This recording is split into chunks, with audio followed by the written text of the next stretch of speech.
Section 14.2 Seedless Plants.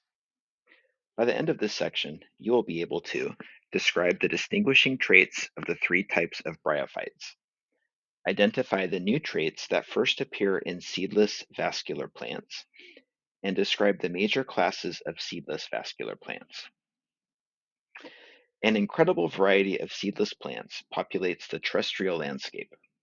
Mosses grow on tree trunks, and horsetails display their jointed stems and spindly leaves on the forest floor.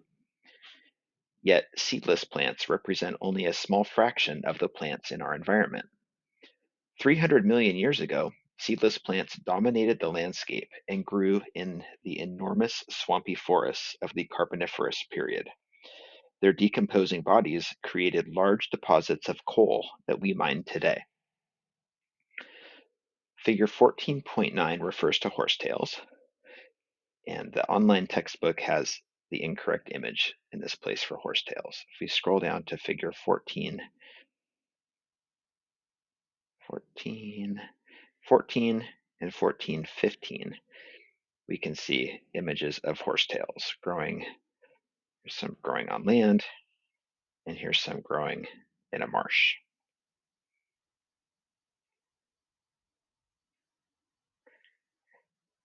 Bryophytes. Bryophytes, an informal grouping of the non-vascular plants, are the closest extant relative of early terrestrial plants. The first bryophytes most probably appeared in the Ordovician period around about 490 million years ago. Because of the lack of lignin, the tough polymer in cell walls in the stems of vascular plants, and other resistant structures, the likelihood of bryophytes forming fossils is rather small, though some spores made up of sporopollenin have been discovered that have been attributed to early bryophytes. By the Silurian period, 440 million years ago, however, vascular plants had spread throughout the continents. This fact is used as evidence that non-vascular plants must have preceded the Silurian period. There are about 18,000 species of bryophytes, which thrive mostly in damp habitats, although some grow in deserts. They constitute the major flora of inhospitable environments like the tundra, where their small size and tolerance to desiccation offer distinct advantages. They do not have the specialized cells that conduct fluids found in the vascular plants, and generally lack lignin. In bryophytes, water and nutrients circulate inside specialized conducting cells. Although the name, non-tracheophyte, is more accurate, bryophytes are commonly referred to as non-vascular plants. In a bryophyte, all the conspicuous vegetative organs belong to the haploid organism, or gametophyte. The diploid sporophyte is barely noticeable. The gametophyte formed by bryophytes swim using flagella. The sporangium, the multicellular sexual reproductive structure, is present in bryophytes. The embryo also remains attached to the parent plant which nourishes it. This is a characteristic of land plants. The bryophytes are divided into three divisions. In plants, the taxonomic level division is used instead of phylum. The liverworts, or Marchantiophyta, the hornworts, or Anthoceratophyta, and the mosses, or true bryophyta. Liverworts may be viewed as the plants most closely related to the ancestor that moved to land. Liverworts have colonized many habitats on Earth and diversified to more than 6,000 existing species. Some gametophytes form lobate green structures, as seen in Figure 14.10b. The shape is similar to the lobes of the liver, and hence provides the origin of the common name given to the division.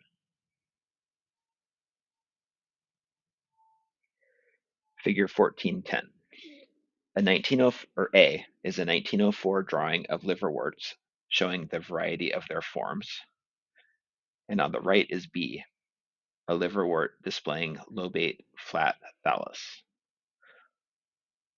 The organism in the photograph is in the gametophyte stage.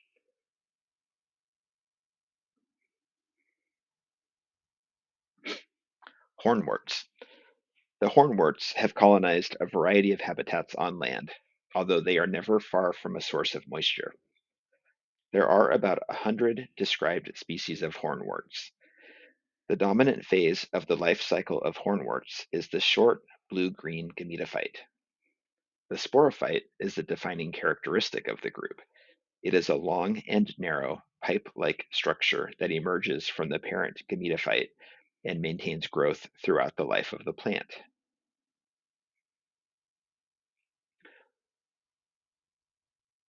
Hornworts grow a tall and slender sporophyte.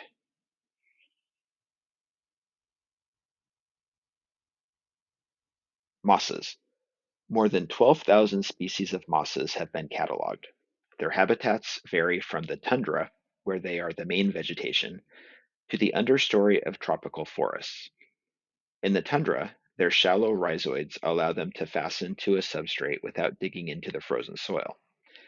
They slow down erosion, store moisture and soil nutrients, and provide shelter for small animals and food for larger herbivores, such as the musk ox. Mosses are very sensitive to air pollution and are used to monitor the quality of air. The sensitivity of mosses to copper salts makes these salts a common ingredient of compounds marketed to eliminate mosses in lawns.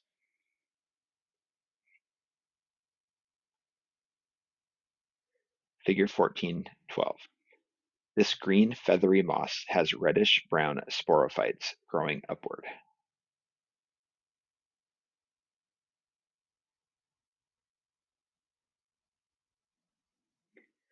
Vascular plants.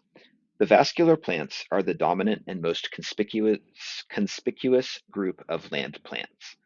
There are about 275,000 species of vascular plants, which represent more than 90% of Earth's vegetation. Several evolutionary innovations explain their success and their spread to so many habitats. Vascular tissue, xylem and phloem.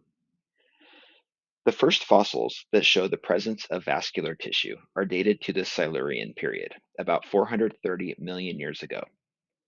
The simplest arrangement of conductive cells shows a pattern of xylem at the center, surrounded by phloem. Xylem is the tissue responsible for long-distance transport of water and minerals, the transfer of water-soluble growth factors from the organs of synthesis to the target organs, and storage of water and nutrients. A second type of vascular tissue is phloem, which transports sugars, proteins, and other solutes through the plant. Phloem cells are divided into sieve elements, or conducting cells, and supportive tissue. Together, xylem and phloem tissues form the vascular system of plants. Roots, support for the plant. Roots are not well preserved in the fossil record. Nevertheless, it seems that they did appear later in evolution than vascular tissue.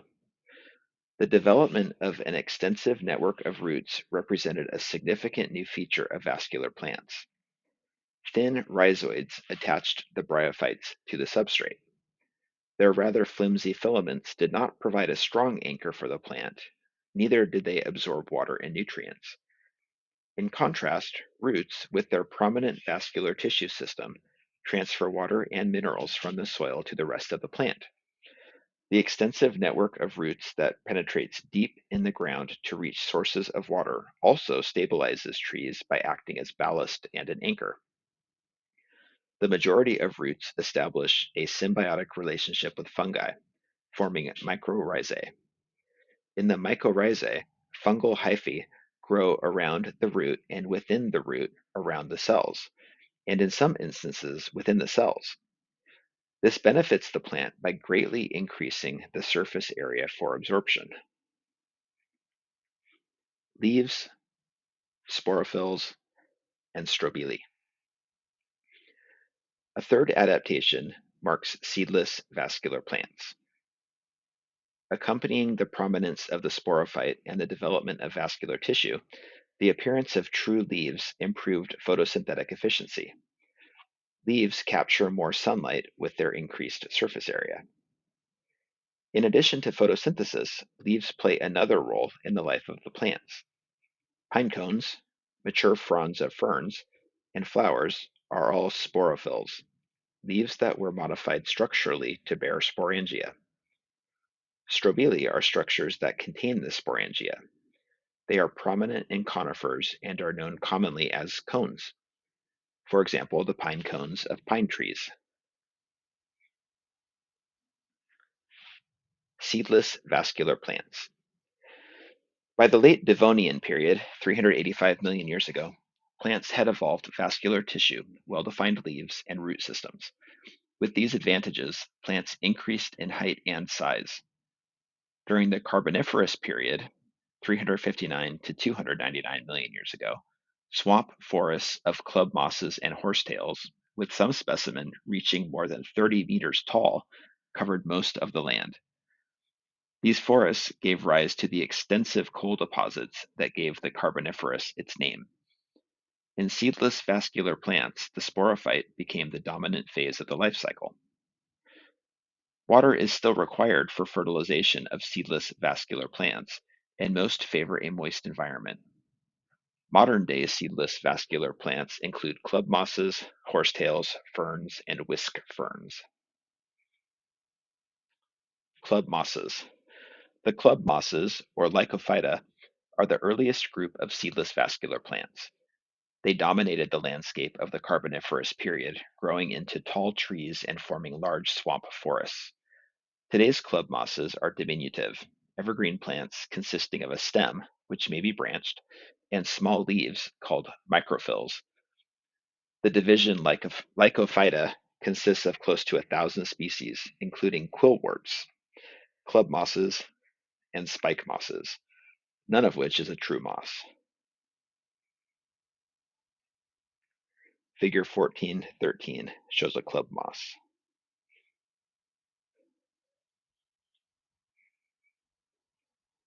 Horsetails. Ferns and whisk ferns belong to the division Pterophyta. A third group of plants in the Pterophyta, the horsetails, is sometimes classified separately from ferns. Horsetails have a single genus, Equus Equisetum. They are the survivors of a large group of plants known as Arthrophyta, which produced large trees and entire swamp forests in the Carboniferous. The plants are usually found in damp environments and marshes.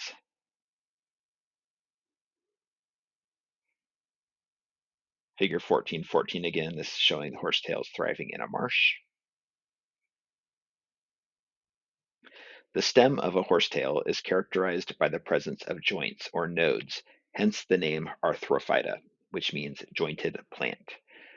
Leaves and branches come out as whorls from the evenly spaced rings. The needle-shaped leaves do not contribute greatly to photosynthesis, the majority of which takes place in the green stem. Figure 14.15. Thin leaves originating at the joints are noticeable on the horsetail plant. So horsetail plant with its leaves.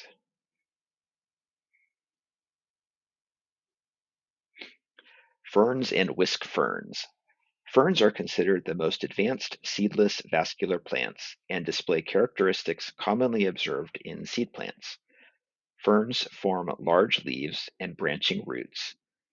In contrast, whisk ferns, the xylophytes, lack both roots and leaves, which were probably lost by evolutionary reduction. Evolutionary reduction is a process by which natural selection reduces the size of a structure that is no longer favorable in a particular environment. Photosynthesis takes place in the green stem of a whisk fern. Small yellow knobs form at the tip of the branched stem and contain sporangia.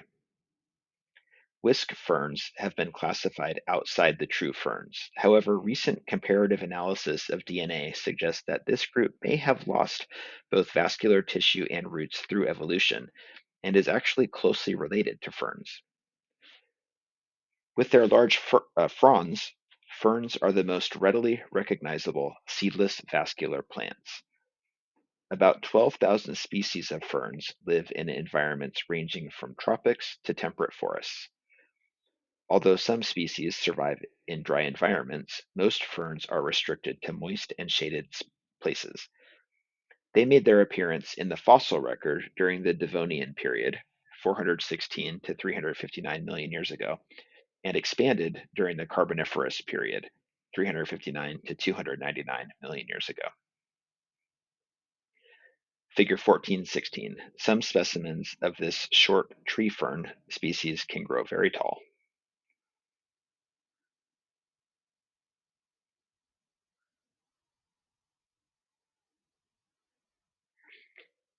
Figure 14.17. This chart shows the geological timescale beginning with the pre-Archean around 3,800 million years ago, or 3.8 billion years ago, and ending with the Quaternary period in present time. So pre-Archean, Archean, Terrazoic, and then we go up all the way to present day.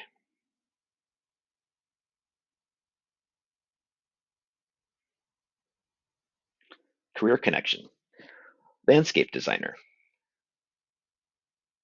Looking at the well-laid gardens of flowers and fountains seen in royal castles and historic houses of Europe, it is clear that the creators of those gardens knew more than art and design. They were also familiar with the biology of the plants they chose. Landscape design also has strong roots in the United States tradition. A prime example of early American classical design is Monticello, Thomas Jefferson's private estate. Among his many other interests, Jefferson maintained a passion for botany. Landscape layout can encompass a small private space, like a backyard garden, public gathering spaces like Central Park in New York City, or an entire city plan, like Pierre L'Enfant's design for Washington, D.C. A landscape designer will plan traditional public spaces, such as botanical gardens, parks, college campuses, gardens, and larger developments, as well as natural areas and private gardens. The restoration of natural places encroached upon by human intervention, such as wetlands, also requires the expertise of a landscape designer. With such an array of required skills, a landscape designer's education includes a solid background in botany, soil science, plant pathology, entomology, and horticulture. Coursework in architecture and design software is also required for the completion of the degree. The successful design of a landscape rests on an extensive knowledge of plant growth requirements, such as light and shade, moisture levels, compatibility of different species, and susceptibility to pathogens and pests. For example, mosses and ferns will thrive in a shaded area where fountains provide moisture. Cacti, on the other hand, would not fare well in that environment. The future growth of the individual plants must be taken into account to avoid crowding and competition for light and nutrients. The appearance of the space over time is also of concern. Shapes, colors, and biology must be balanced for a well-maintained and sustainable green space. Art, architecture, and biology blend in a beautifully designed and implemented landscape. Figure 14.18. This campus garden was designed by students in the horticulture and landscaping department of the college.